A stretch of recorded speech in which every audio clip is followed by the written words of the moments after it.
Hi everyone, this is Rob Roy of Elliott Options, and welcome to TradeFinder Live. If this is your first time with us, welcome. Give you a quick rundown of how things work in a second, but before we do that, if you've attended or viewed any of our videos, you know that this is a requirement, our disclosure / disclaimer. If you have seen it before, no worries, but if this is your first time, please take a screenshot of it, read it in detail at your leisure. A couple of things that the powers that be want us to make you aware of. Number one, we are not registered to give individual investment advice in the United States. And number two, because we have a lot of international viewers and we have a lot of international alert subscribers as well, any pricing that we're talking about is assumed to be in US dollars unless noted otherwise. So those are the ones they want us to highlight, but the rest of it's important as well. So again, please take a screenshot of it and read it in detail in another time and let us know if you have any questions. So how's TradeFinder work? Well, we'll talk about the market a little bit and give you kind of an update from the last SPY market update, interesting things that have happened over the past couple of days. Then we'll review any recent closed trade alerts through our website, ewotrader.com. You can get an idea of what our alert subscribers enjoy. Then we'll go through a review of our previous case study considerations that we've identified throughout TradeFinder. And then we'll look for a new case study consideration for tonight as well. And whatever time we have at the end, we'll open that up to general Q&A. We have support on if you would need any or like to ask any administrative type questions, please feel free to do so. Otherwise, the questions at the end usually amount to you bringing out your favorite stock symbol and us looking at what our indicators say about it. And sometimes people start to put on a whole novel full of symbols. So let's try to keep it to just a couple if you wouldn't mind, so everybody gets a chance, or as many people as possible get a chance to ask their symbols. So that's it. That's how TradeFinder works. So let's go ahead and take a quick look at the market itself. And we take a look here. We're up now to 177% extension. Now, what I'd like to do is expand on something that I introduced at the last SPY update. If you haven't watched this on YouTube, please go watch it. But if you haven't yet, I'll give you a brief rundown of how it works. There's something called the Elliott wave long count. And in the software, which is Profit Source, by the way, a lot of people ask about this, so I'll just get this out of the way. In the beginning, this is a program called Profit Source. You can find out more about it at profitsource.com. And of all the Elliott wave software programs I tried over the years, this one was by far the most accurate in my opinion. I've tried all the ones that I know exist, so I hesitant to say I know that I've tried them all out there because maybe there's something that I don't know of. But to my knowledge, I've tried them all. And so this one was the best. And also the charts are really clean. They're easy to see. I'm a visual learner. You know, you go through that auditory and visual, and then the different types of learning things. You get tested when you're young and stuff. And I'm a visual learner. So the fact that the charts are clean and easy to see works out really well for me in identifying chart patterns and interpreting what Elliott wave has to say.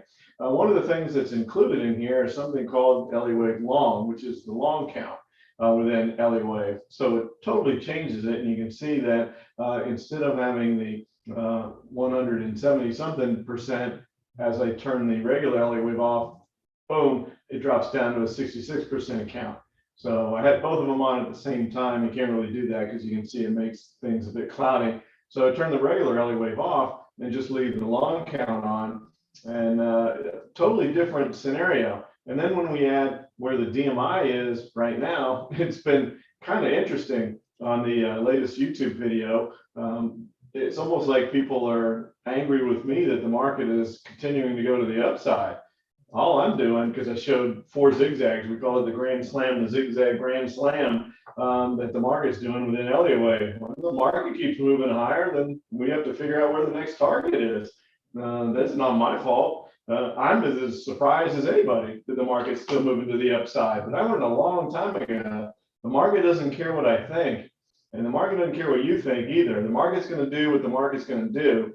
And if you want to be a successful trader, you have to listen to the market. Listen to what the market's telling you and trade according to that, because quite often the market will do the exact opposite of what makes common sense. And sometimes, people always ask what makes a successful trader. Knowledge and education are the two things that come up a lot. I think it's experience, because what happened to me when I first started trading 25 years ago is the more I learned, the more I felt, well, this is what the market should do based on all this information that I've learned. That's meaningless. It doesn't matter what the fundamentals are, I shouldn't say that, the fundamentals do matter, but in a general sense, if you understand economics, etc., you can devolve a modus operandi in your mind of what the market should be doing, and then the market does the exact opposite. And it makes no sense, and people end up losing money because they trade based on what they think the market should be doing. Even very educated people do that. So the way to be successful, I can tell you, is to trade with what the market's telling you, what the market's giving you. So listen, don't try to tell the market what it's going to do. Listen to what the market's telling you, and that'll help you to be a more successful trader. And when we look at the DMI, that looks pretty good, at least for now. You can see there's good separation between the two directional indicators. The ADX is moving up. It's broken above 20. It's about to hit 25. A little bit of a tick down today, but when we take a look at the 10-day moving average, you can see after yesterday's trade, we did get a little bit overbought, tiny bit away from the 10-day moving average, so no real surprise there. And looking at volume, you can see that, well, this has been a common theme. On the down days, we have more volume. On the up days, we have less volume. And you would think that at some point in time, that's going to cave in, that's going to give in. But so far it hasn't. And I've raised a bunch of storm clouds, a bunch of things that make no sense on how the market's going to the upside. There is a theory of climbing a wall of worry. Well, we've got a big old wall of worry. There's a lot of things that I've put out there over the past several videos of things that can be concerning to the market. But the end result is always the same as my commentary is. You have to trade what the market's telling you, which is moving to the upside, but be cautious. This is not a time to be cavalier and do super risky things. So trade what the market's giving you, but do it in a responsible way and do it with risk management in mind. And that's how you can be successful. Now, we've put on a lot of strangles, and then we're adding the strangles along that environment. If the market breaks to the upside, we still can make money to the upside on strangles, but the downside is covered. So we're doing fewer and fewer bullish trades, even with the market moving to the upside, but with the caveat that if it continues higher, we can still make money in our volatility strategy with the strangles. So we've got the upside covered, so we're not abandoning the upside by any way, shape, or form, just saying, be careful. Don't be super aggressive right now to the upside with all those other things that are going on, but respect the fact that the charts are showing this move looks like it could continue to the upside, especially with the structure of that DMI. And then we look at the CCI, you can say that, well, it's up there, it's kind of elevated, but it's ticked down a little bit, so it's not at a super extreme level. It could turn and move back up, not a whole lot, but a little bit before it gets to those extreme levels again. We had one in January and again in the beginning of April, so we could break to the upside there. So there's a little bit of room, not a lot, but this could, take to the downside at any time. But with the DMI looking as strong as it is, it looks like maybe there's a little more upside to go. And so when we take this off, what I shared was if we take a look at where we are on the long count and go back, and I want to show you something else that I think is pretty cool in this. And you look at from the low, when we condense the chart a bit more, and I'll spread it back out. But I want to be able to draw this zigzag pattern. So you come back down from here. That clearly is a pivot low up to the high, and then there, and you can see that up around 454. I missed the one bar there. It can get as high as 460 is what I shared before, but condensing it down, I just clicked on the wrong bar. So 455, 460 is where we could easily go with this zigzag. why did we move to this? Why did we go to the Elliott wave count? Well, we had 4 zigzags and the wave 5 in the daily count and the regular count. And so with the Elliott wave long, you know, Elliott wave is subdivision. So pattern subdivides. And with the Elliott wave long count, having a longer count, you get more of the subdivisions within the regular count. We've already had 4 within the wave 5. So what's the bigger picture? Elliott always said, follow the higher degree. So that's what we're doing and trying to figure out where's the next point of resistance. Well, that's 100% extension on this big zigzag. 61.8 is where it should have run into problems right through here. And you can see it did. You can see we ran up, went way up through it, but had to come back down and test it. And we've been breaking since then. And so when you see that, you look for your confirming indicators, say, okay, well, what does it look like at that point in time? So if we walk this back to where we blew through that, which would be, say, right there, you can see what the DMI was showing great separation between the 2 directional indicators. The ADX was just waking up and it was just starting to get moving. And then there's the cross between the ADX and the negative directional indicator.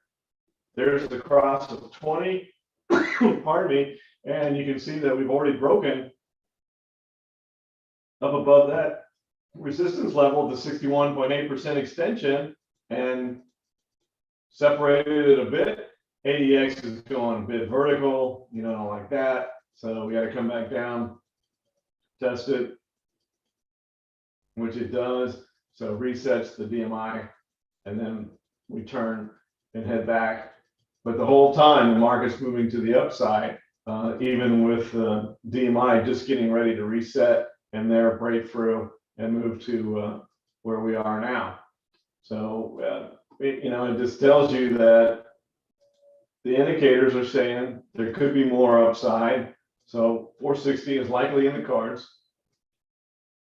And we can argue over whether or not that should be happening or not. And I think the biggest obstacle is this Delta variant of the coronavirus. I talked about that in the last recording as well.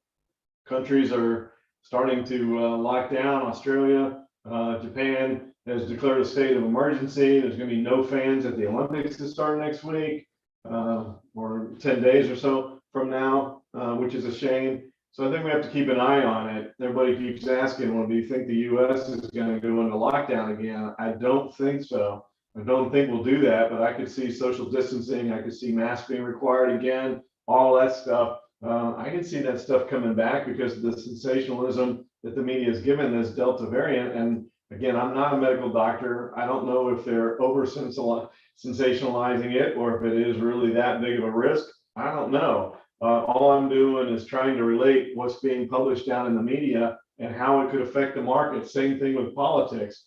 I don't play politics in the recordings. I have my political beliefs, but I don't play politics in the recordings. I just tell you based on what's going on, how it could affect the markets. And same thing here. And I think that could be an issue that derails things. Other than that, the indicators look pretty strong to continue to move to the upside. All right, so let's go ahead and look at a few of the other markets. I know this one's coming up, so I'm just going to head it off at the pass because, man, hard to argue with what the Qs look like. It's a bit vertical for me. As you know, I like this a little more, a little bit more of a 45-degree angle. We're kind of, I don't know, what would that be? 60 degrees, maybe? I don't know, but it's a bit more vertical than I would like. It's in a wave 3 to the upside. Got a very strong DMI. That positive directional indicator keeps trucking ahead, even on a down day. It moved to the upside, or a flat day, call it flat because we finished dead even. But it could have ticked down. It didn't. The negative directional indicator ticked down, and the ADX is just above 30, so it's got a ways to go to get to 40. So it could easily run up and hit that target at that wave 5 around 385 before this runs out of gas. But you can see the difference in the angle of these lines. So why do I show that? Well, the more vertical things go, usually the stronger the correction is. So when you have a 45-degree angle, corrections are usually a little milder. The more vertical, the deeper, stronger the corrections can be. So when we do pull back it could be a bit more severe. But right now, that looks like it wants to go higher as well. So the IWM is one that everybody asked about as well, and I'm with you on that. Hard to imagine the market moving higher without the financials and the small caps. More the financials than the small caps, but you look here and just nothing is going on here. The small caps are just churning in a big, huge trading range. So they're absolutely showing us nothing. And this is, as much as I hate talking about at the money butterflies for trending patterns, this is one where you could have done an at the money butterfly. Now there's a scenario where at the money butterflies work. We're doing a lot of AI testing with it right now. We'll share that with our alert subscribers in the not too distant future. But for running up and going into a sideways pattern like this, this is gold. But there just aren't many scenarios like this. But right now, it's not telling you anything. And if we look at the DMI here, that's actually starting to show a little bit of a bearish setup. Now, if you've heard me talk before, you know that I'm more in favor of using the DMI for upside movements rather than downside. And the reason for that is the downside can move so quick, and the DMI is a bit more of a lagging indicator. So I kind of like to look at the CCI for downside stuff, and then you can see a whole different scenario there, where the DMI is looking like it's setting up for a strong downtrend. When you look at the CCI, it's showing you that, hey, we're kind of down here near these extreme lows, and maybe coming down and hitting the support line and bouncing again makes a lot of sense looking at the CCI, because if it moves down a little bit, it's going to be right at those extreme lows that happened in March, May, and already once in July. Comes down, does it again, runs back up. Again, that makes a lot of sense. But moving into a downtrending pattern, I don't know. I mean, you can see that there's likely qualified zigzag there. Let's see what that looks like. Is that going to have the strength to break that support line? It's a really good fib level. So that now it just brings it down to where we've been here in previous lows. So even that doesn't really significantly break too much to the downside unless we were to get 161.8% extension. So looking at the Russell's just treading water. It's like, let's leave us out of this. We don't want to participate. That's really what the Russell is telling you right now. There's just nothing going on there. And then, of course, Bitcoin. We're going to want to look at Bitcoin and look at that. Man, have we called Bitcoin or what? I shouldn't say we, because I didn't do anything. Has Elliott called Bitcoin, and we talked about this big movement to the downside here, right down to the 161.8% extension, and then talked about this large descending triangle. And now, because we talked about before that there was room for it to move into the point, and it's continued to do that. And this is one of the more well-formed descending triangles you could ever ask for. And I've made some comments that, man, when it breaks, it's going to be interesting to watch. And I asked in the last recording, which way do you think Bitcoin's going to go? And there was some people that said, well, descending triangle is going to break to the downside. And I actually attended events that said that as well. But it's marketing. People believe that an ascending triangle is going to break to the upside. A descending triangle is going to break to the downside. Symmetrical triangle, you don't know. Well, it's been my experience, and based on the research that I've done and all the things that I've looked at, none of the three triangles give you an idea of which way things are going to go. So you can look at the pattern of lower highs and think it's going to break to the downside, and maybe it does. But what I can tell you is historically, if you go back and look at the data, there is no lean towards a downside breakout versus an upside breakout. It's just going to break out, and we don't know which way. So all the three triangles, we trade exactly the same. We're going to get a breakout. We have no idea which direction, so we don't play that game. And I encourage you, just in your trading, to do that. It's more prudent. You can still capture the move. If it breaks to the downside, you're still going to make money, but please cover the upside. So don't buy into that. A descending triangle is a downside breakout, and ascending triangle is an upside. It's 50-50. Half the time it's going to break that direction, the other half it's not. So Looking at this descending triangle, the low, and I've just been rounding it off, is 30,000, the high is 40,000. The longer we go into the point of this triangle, it's like compressing down a spring with your fingers. The further you press it down, when you release it, the more it jumps. And boy, when Bitcoin goes, it's going to go, and it's going to be an exciting movement to see which way it goes. And so those are your two levels to watch: 30 and 40, rounded off. And we've talked about this before too, that if it breaks to the downside, come down here, a little bit of support there at 24, a lot more support there at 20. So I think if it breaks to the downside, very likely it could come down here to 20,000. If it breaks to the upside, who knows where it's going to go? At least back up in somewhere through here, back in the 56 to 60 area, very likely. Maybe runs into a bit of resistance. It's not super strong, but perhaps some around 50,000. That's the way Bitcoin looks to me. I just can't wait for the breakout. I think it's going to be an exciting thing. It'll certainly be all over the financial networks because everybody looks at Bitcoin and the cryptos, etc. So it's coming. The move is coming. We're getting pretty doggone close to the point of that triangle. So it's exciting to see where things may go from here. So that covers the markets. So with that, let's go ahead, and I would like to show you a recent closed alert that we had for our alert subscribers. This is what it looks like, by the way, for our alert subscribers. Every single trade has a page like this. We list them in a grouping, but then each one has its own page. This was on PBR, so this was in the oil platform. Might go ahead and just take a quick look at the chart of oil, and just to see what that looks like now. You can see it had a move back to the upside today. Prior to that, it looked like we exited at a really good point. Now we're back up to where we were. Is oil going to go higher from here? Man, I hope not, because I hate going to the gas pump as it is. But if it does, that's not going to feel good. And that can't be good for the economy either when gas prices are so high. But this was on PBR, so this is a Brazilian petroleum, and we entered on June 2nd, and you can see the details here. 3 contracts, $1.50 per contract.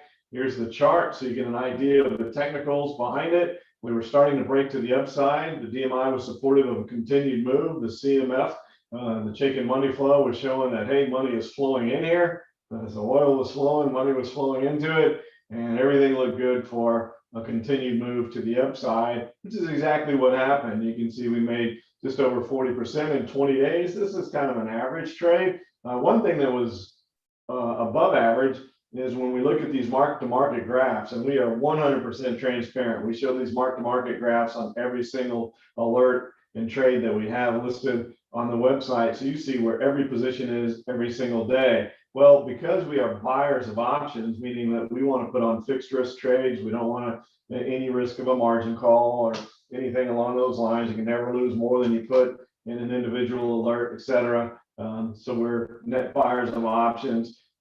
Quite often, we'll break the zero line from time decay before the stock makes its intended move. In this case, it never went below the zero line. So that's a bit unusual. It's nice when that happens. The entire trade was profitable throughout. And then we got the move that we were looking for to go ahead and close it. Now look at the difference in the DMI. That ADX is way up there. So it's indicating overbought. And the positive directional indicator, even though it's moving up, is way below the ADX. The ADX is right at 50. It was time to go ahead and take those gains, which we did. And so again, you can see all of the particulars here. The exact strikes, pricing, etc. We even put our fill prices that we get on there because we send out an alert. We don't always get filled at the alert price, and so we post the actual fill prices that we know were executed when the alert was sent out, so our subscribers can see how their broker's comparing to others, etc.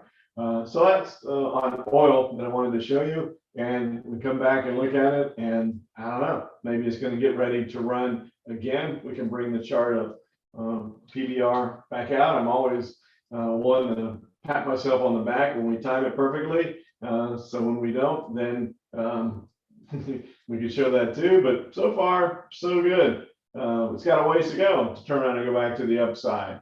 And so our exit at this point looks pretty spot on. You can see that it just went sideways and then tanked back down. So our indicators flashing overbought turned out to be correct. Now, does it set itself up? Well, we went right to a 38.2% fib corrective level in that wave 4. Is setting up for another run. The ADX hasn't come down enough yet. It needs to come back down and then turn around. I like to see the ADX make it back down to 20 before it turns. I don't know if it will, because it looks like the stock is trying to climb back to the upside. So I don't know if we'll do anything else with this. We probably won't, but it's worth looking at, and always interesting when you see one come down and nail a fib level just like that in the wave 4 correction right at the 38.2% level. So moving back up to 14 or so could well happen, but I don't know that it's going to have our support from the DMI to where it would be something that we would send out another alert on. So something you can keep an eye on, put on a watch list, whatever, just out of curiosity, see where it goes. But we won't be sending an alert to our subscribers with the DMI and the ADX looking that way.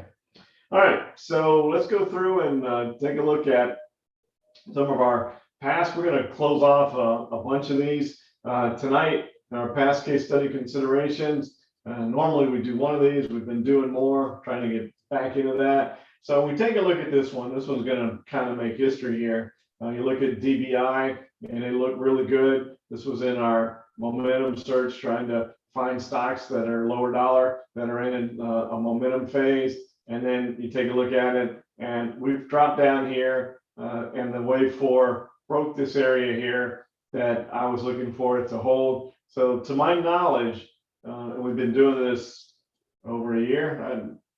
We'll have to go back and check and see how long we've been doing TradeFinders every week for over a year. To my knowledge, this is a second position. Only the second one we've closed at a loss. But we're going to take this one off now and say that one's over and just walk away.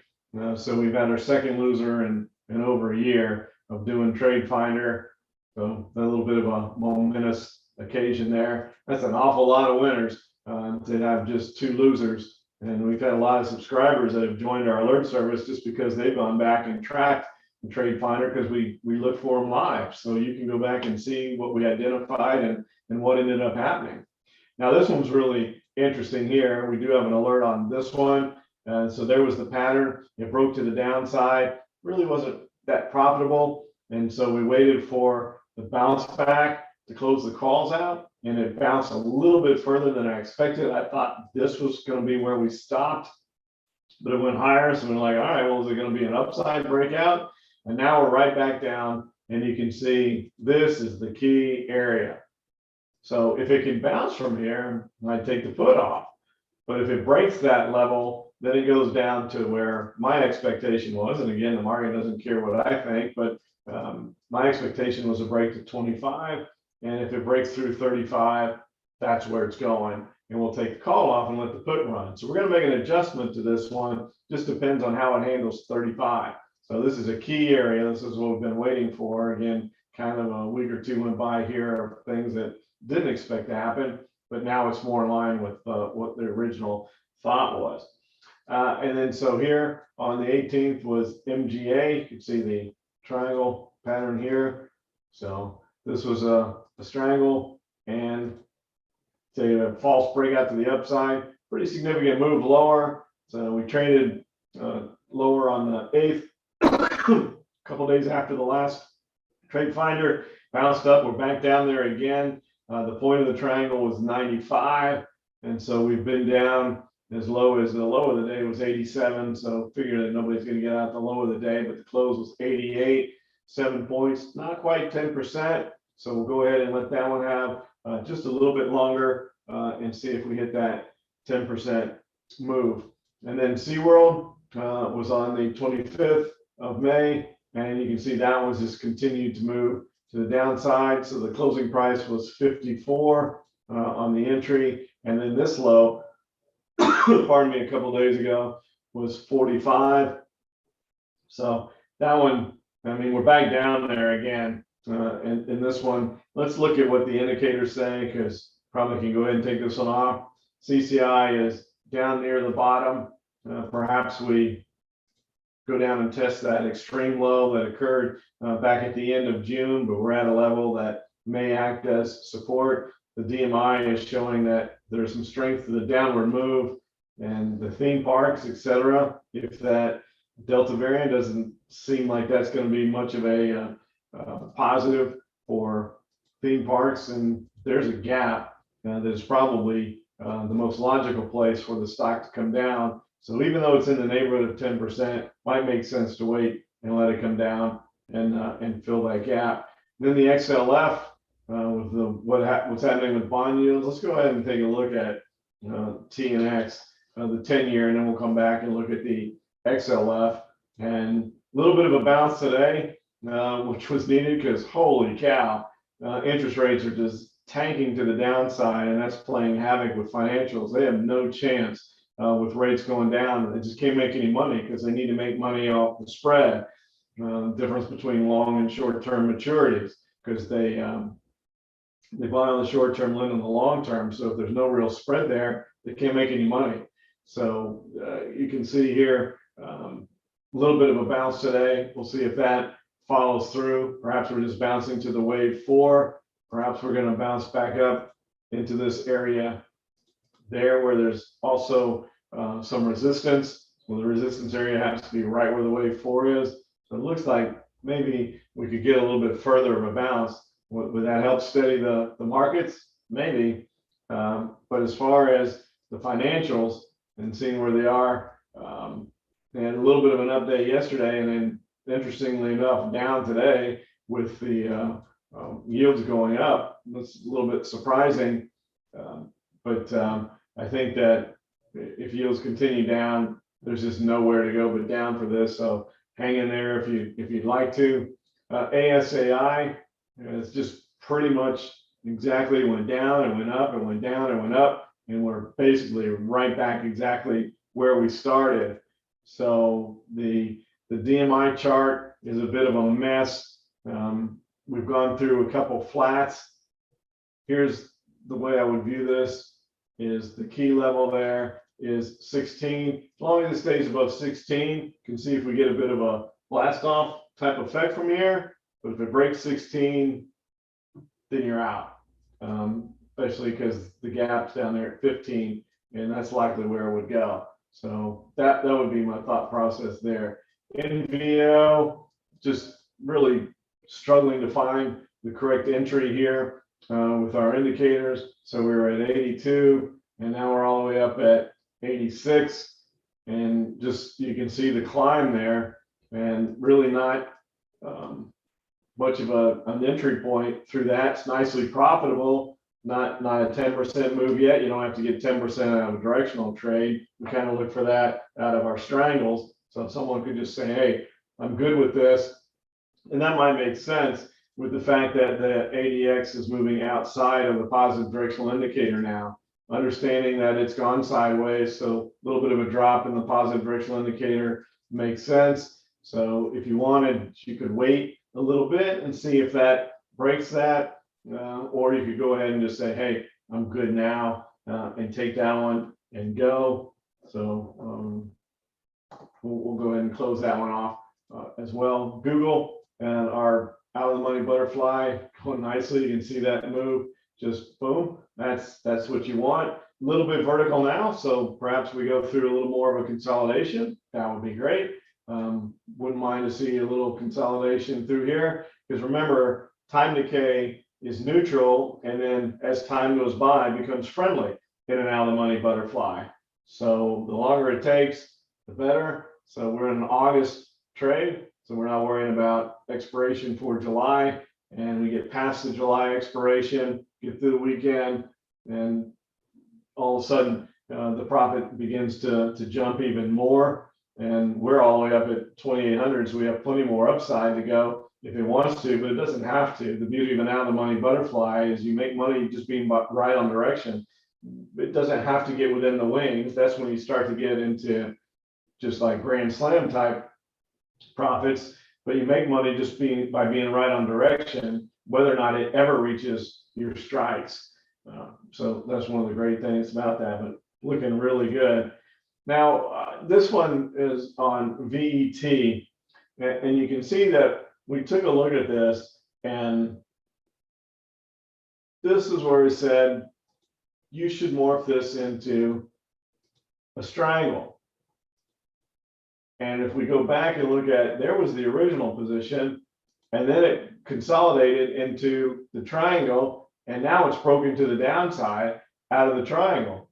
So had that process gone on, and notice the Elliott wave chart completely relabeled, because now we have a symmetrical triangle following a wave 5. It's going to break out. It's now filled that gap. So that one needs to be taken off as well. So that's the adjustment. We do a lot of adjustments at Elliott wave options for our alert subscribers, and that's one that would have worked out extremely well. So MMC was at 140 when we looked at it back on the 15th of June, and now it's at 141. So it had to move to the downside, but it's come back, and now we're just barely above where we got in.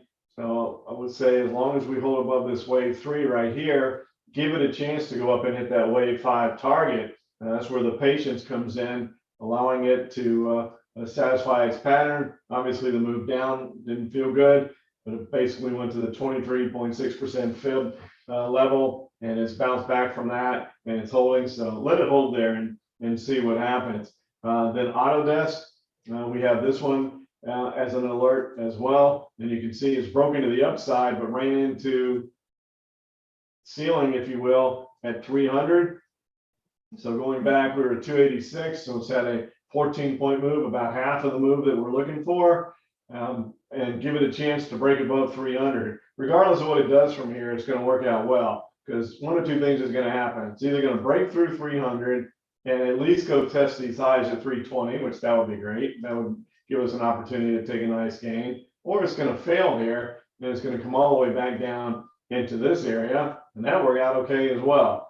Right here, we're kind of in no man's land. It's been a nice move, but not enough to generate a gain in the position yet. We need to break above 300 or come back down to support. One of those two things will happen. So we're holding that one as well. Now, Boyd, we have this one as an alert too, and that's working out pretty well. Nice move to the downside here on the 8th. A little bit of a bounce, but when you put the moving averages on, you can see all it did was correct an oversold condition. Go back and hit the 10-day moving average, exactly what you would expect it to do. Headed back down today. So we break that 55 level, which doesn't look like it'll have too much trouble doing that. The next level of support is right there at 50. So it could come down and find some issues there at 50, but likely going to make its move all the way on down to 50. So that looks good.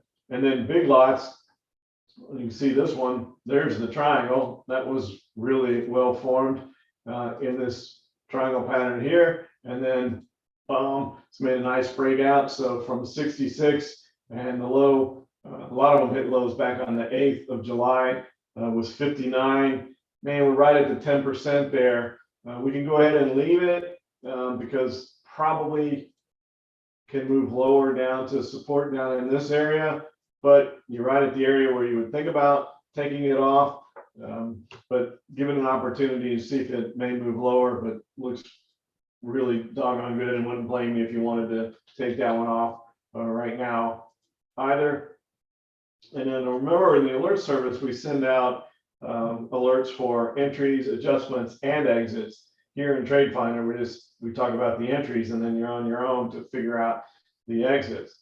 But here, looking at Dave and Buster's, we had that support area there at 40, which has come down. So this one was last week. So if we take a look at this back on the 6th, you can see we were just breaking that. We were wondering if we were going to get follow through, and then boom, right back up to test it. And we're exactly where we were last week. So if you hadn't put this one on, you could probably put it on now, maybe even for just a bit less than what you could have last week. But the fact that it's testing the break of support so quickly, that's a rare opportunity, because sometimes when they break a support line that's as good as this one, it's just straight down, especially when you have this kind of an increase here where there's really there's nothing here. There's no areas of support down here that were resistance on the way up. So it's just a vacuum. This could really, if a weak market occurs, tank down to 20. Now the market's going to have to weaken significantly from where it is now, if it's possible. And imagine, the Delta variant again, bringing that up. People not going out as much, wearing masks, all the things that would hurt public places. These are like indoor arcades and restaurants. So you've got two things going. That's what Dave & Buster's is if you're not familiar with them, if you don't have them where you live, but they have one in Orlando. So that gives you an idea of where we are with our past case study considerations. Let's go ahead and look for one for tonight, and then we'll get to the questions.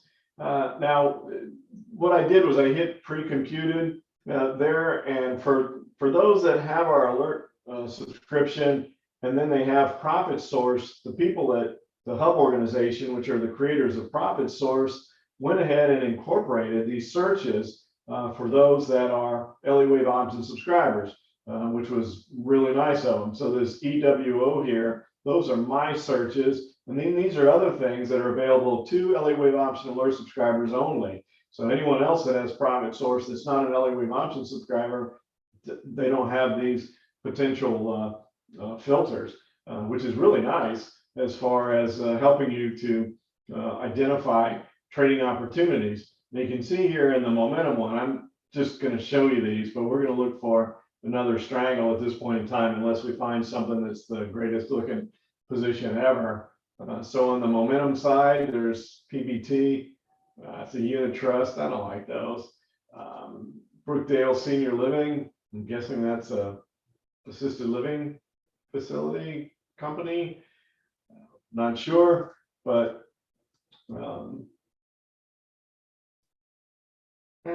decent looking DMI. It moved up, it came back down. I would have liked to have seen it come back to 20 before it was reforming. I don't love that pattern. I mean, it could move higher from there, but it's not something significant.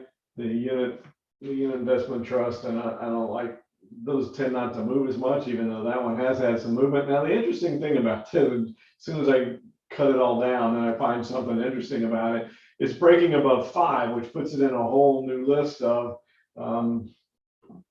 investment companies, mutual funds, et cetera, that can own it. Because below $5 a share, you have to be registered as very aggressive. And then there's a new level of aggressive above 5. And then when you get above 10, then the majority of investment companies can own you. But below 5 is difficult. So getting above 5 is a key level. So that would be interesting. But then the target price is at 6. The ADX is high. It's outside the positive directional indicator. So you look at those things and you say, no, thank you. But I thought it would be fair and say, okay, well, breaking above 5 was interesting. You'd want to see, was that on volume?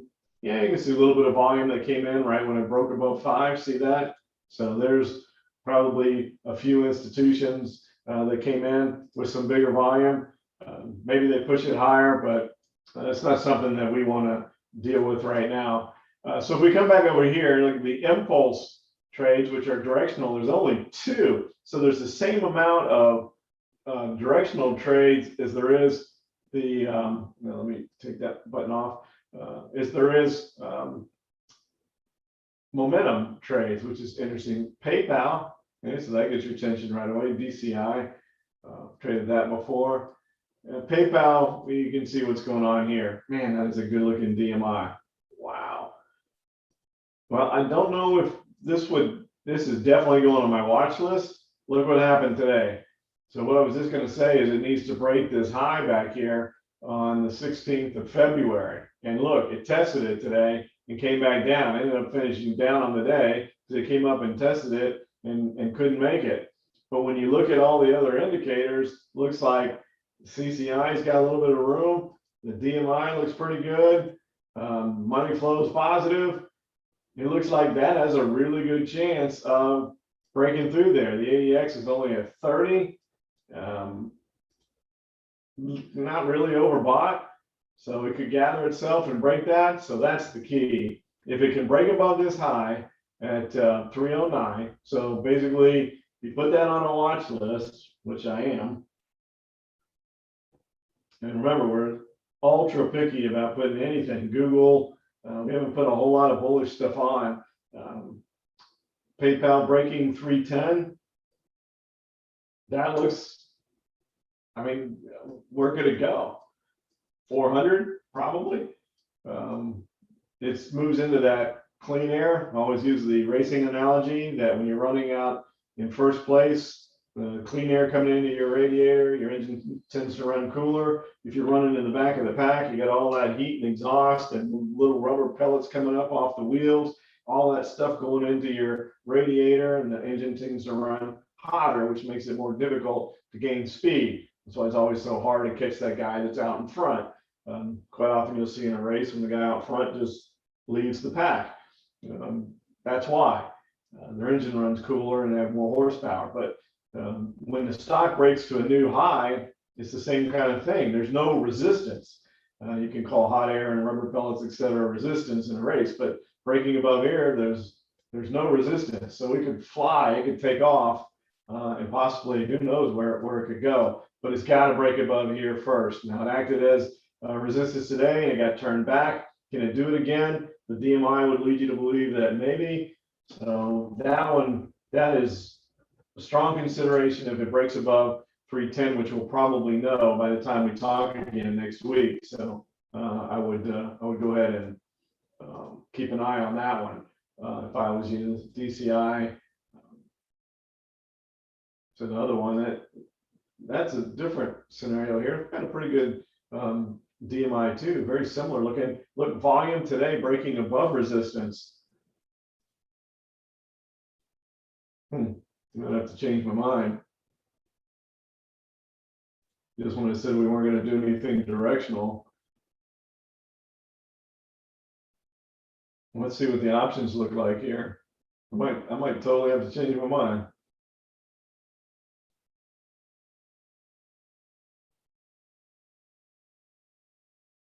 So we'll bring up the option chain and see if there is options October then December. Spreads aren't that wide. You go down to October's 94 days. Let's stay in October.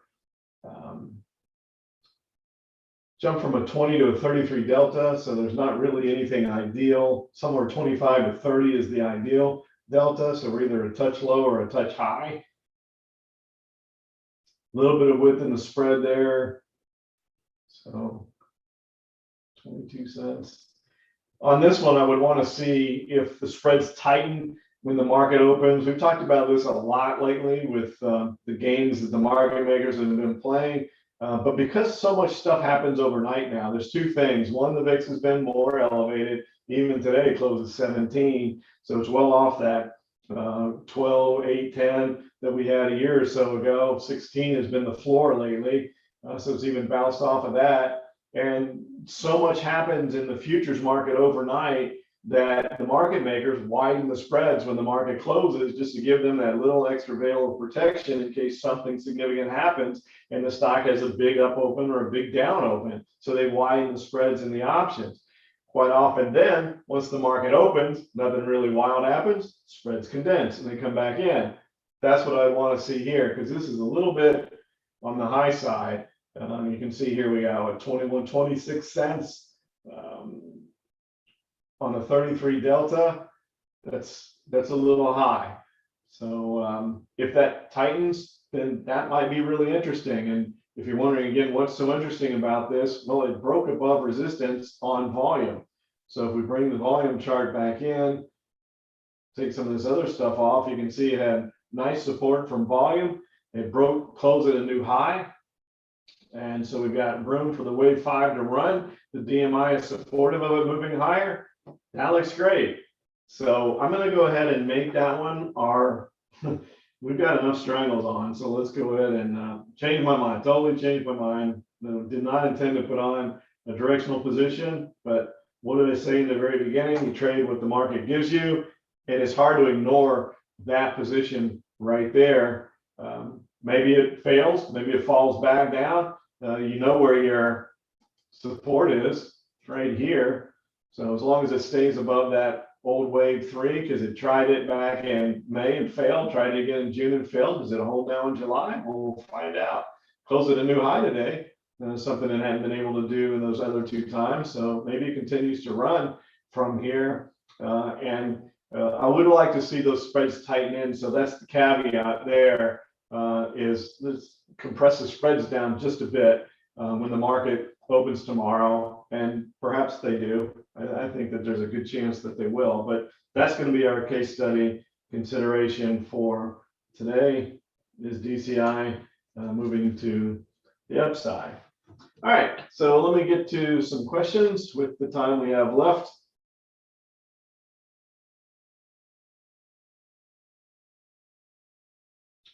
Kev on Google, up 0.3%. The VIX went up 5.9. Yeah, we prefer not to have volatility go too crazy on these. Be better, but you know, it's likely going to calm down a bit.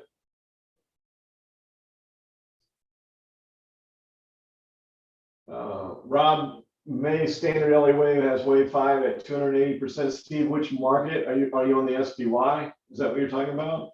Which market are you talking about? The wave 5 at 280%. I'll take this long range off, put the regular one back on.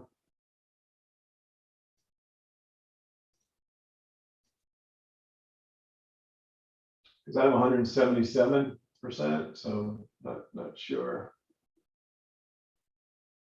Luis, I think we went through the LA wave long, so you obviously asked that question early, so I think we're good there.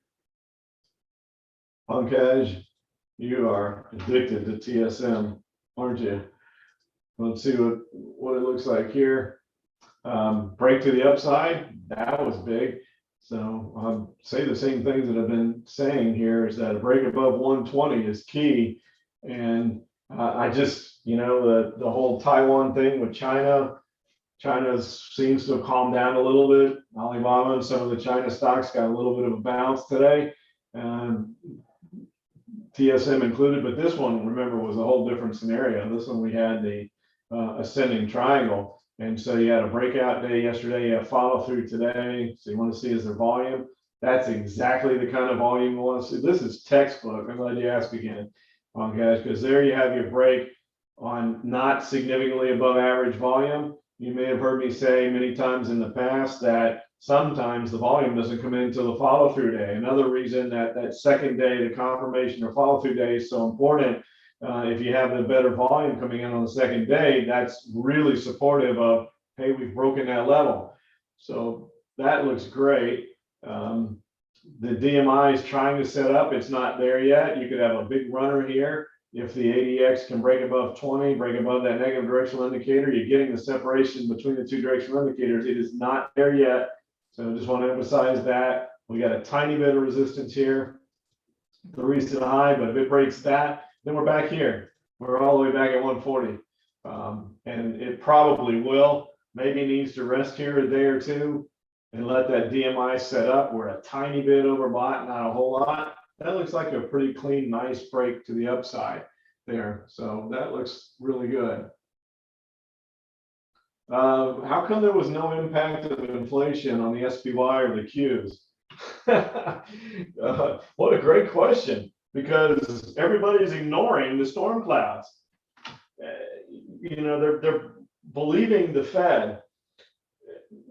This sounds terrible, but one of the biggest arguments that I used to have with my father, one of which was golf, because when I tried to help him, he didn't know what I was talking about because he didn't know anything about the swing, but he never thought the government would ever lie to him. And he believed everything that came out, any data point, whatever, just gospel. You know, they're just not going to lie to you. And the Fed is saying that inflation is transitory. They've reluctantly admitted that, yeah, it's running a little hotter than we thought it would. And people are just ignoring it. They're just ignoring it. And, you know, it's just, if you go to the grocery store, if you go to the gas pump, oh, I forgot, on the CPI, they take out food and energy. They're not even in there. They only go by the core CPI, which is X food and energy, because you know why? They say food and energy are too volatile. Well, that's okay. We don't need to worry about those because we don't buy food or put gas in our car. So what do we care what we're paying for those or what those prices? It's the stupidest thing ever. But that's the inflation gauge. They go by the core CPI, X food and energy. They kick them out, and they kick them out because that's where inflation shows up first. But they say it because they're too volatile and they skew the number. Well, even the core CPI is higher than they expected it to be. So it's all BS. But people are just they're oblivious to it. I can't give you an answer as to why. They're just buying this, inflation is transitory. A lot of people say that now. There are other smart people that are saying it, in fairness, because I'm certainly one that'll be openly critical of the Fed, but there's other smart people that are believing that too. So maybe it is, maybe it's right. It hasn't been so far. So far, it's continuing to run hotter than what they thought. And if that continues, then watch out, because interest rates are saying something else. They're saying economic weakness. And if inflation goes up and you have economic weakness, then you get into stagflation, and that's a nightmare. That is the hardest thing ever to get out of. You can deal with inflation, you can deal with deflation. Stagflation is brutal. So, we're a ways from that. We're not there yet. Just saying that you can see where that scenario could possibly play out. Anyway, that's a word that you don't ever want to use. Scott asked if the SPY were to stop out at or head up to 460, where would an appropriate stop be? So if we take a look at the chart, right now with what we're looking at this point in time, the nearest good support is right here.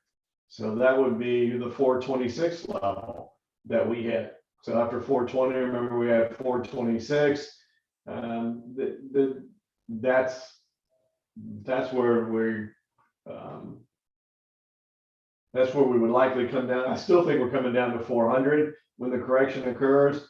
Now, if it gets to 460, then there's no stop, because you're back in clean air again. It could go anywhere, and then that would be looking at that 261.8% fib extension, which I think was 482, if I remember. So if we break 460, then I think 482 is the next level.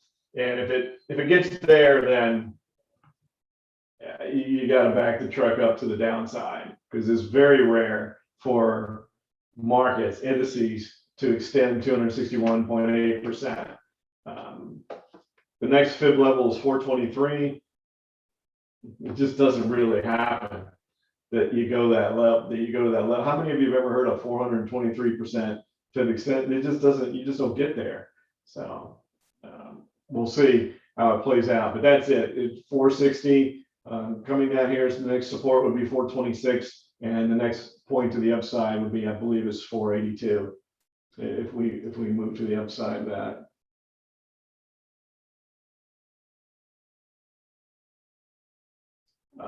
You have an account that will not allow you to use shorts, please don't short stocks anyway. Please don't do that. It's way too risky. Buy puts, trade options, don't short stocks. Strangle is great. So we buy calls and we buy puts at the same time. You're covered to the downside with the puts. Selling short on the people that do that, they have their own basically club, the big boys that know what they're doing. They're waiting for whatever reason.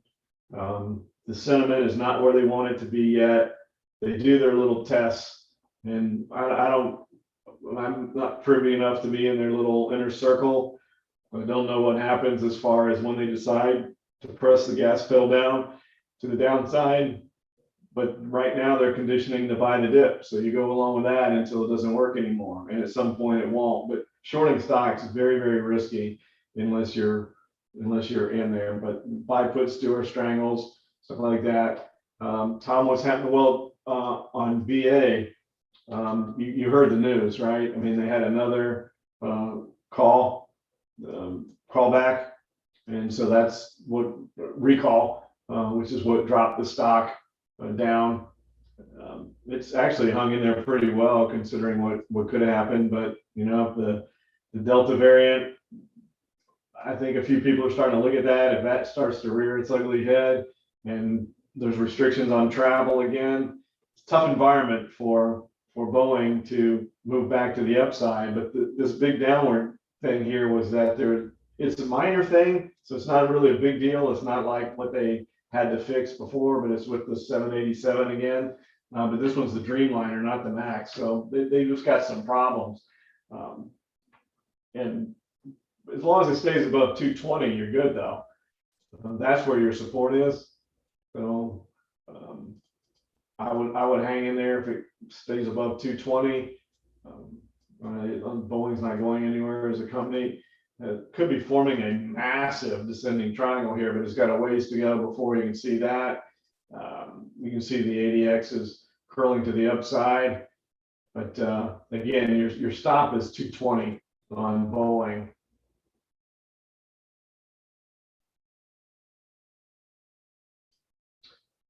James asked about the risk graph on the Google trade, and you are 100% right, and I forgot.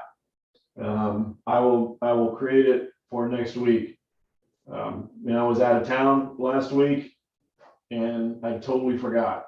My apologies on that, but just owning up to it, I flat out forgot. So I'm making a note right now, and I will show that.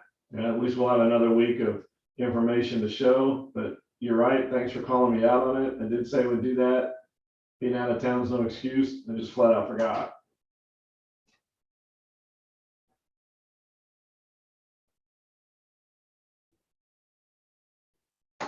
All right, I will have it next week. AHT, not the XE yet. Remember, we are going to add to AHT. I'm going to talk more about that Thursday night because they're going to do a reverse split. I think it's on the 17th. So we've just been letting this play out. No issues there. I mean, companies shouldn't do that unless they feel like they're going to be a surprise to the upside. That's suicide to do it otherwise. Oh, your account won't allow puts or calls. That doesn't make any sense if because that's basically buying puts and calls is phase one. Are you buying puts and calls, Scott, or selling them? Or you're not approved for options, maybe that's it. You got to fill out an option agreement. Just call them and tell them you want everybody gets approved for level one, which is buying puts and calls, which is what a strangle is. But you have to have an option agreement. So that may be what the issue is. That may be what's going on there.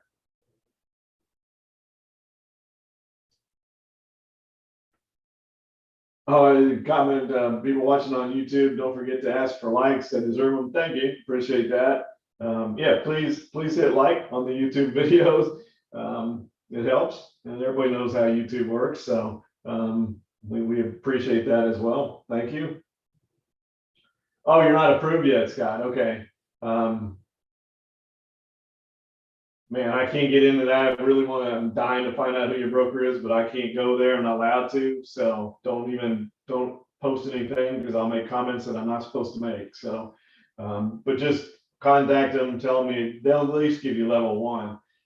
Everybody gets that. And then after a bit of time, because it's all fixed risk stuff. And then after time, you start to move up the levels and you can do some more elaborate spreads, etc. I don't know how long you've been trying to get approval for it, but it should be almost instantaneous. If not, call and complain, let them know, hey, come on, what are we doing? I will say this, if they're dragging their feet about it, depending on who your broker is, you might want to consider a broker that's more specialized in options. You can do a Google search and find that out, and you'll find out somebody that's really really good at them. So all right, so that handles the questions. We went through everything and only went 7 minutes over, so that's pretty good. If you've watched any of these, you know I tend to ramble on, but we did things in a bit quicker of a fashion, getting really close to the time frame we're supposed to. So I'll keep working on that. We very much appreciate your time. I know time is valuable. It's the most valuable thing that all of us have. And so thanks for spending some of it with us tonight. Hope you have a wonderful rest of your week and look forward to talking to you again.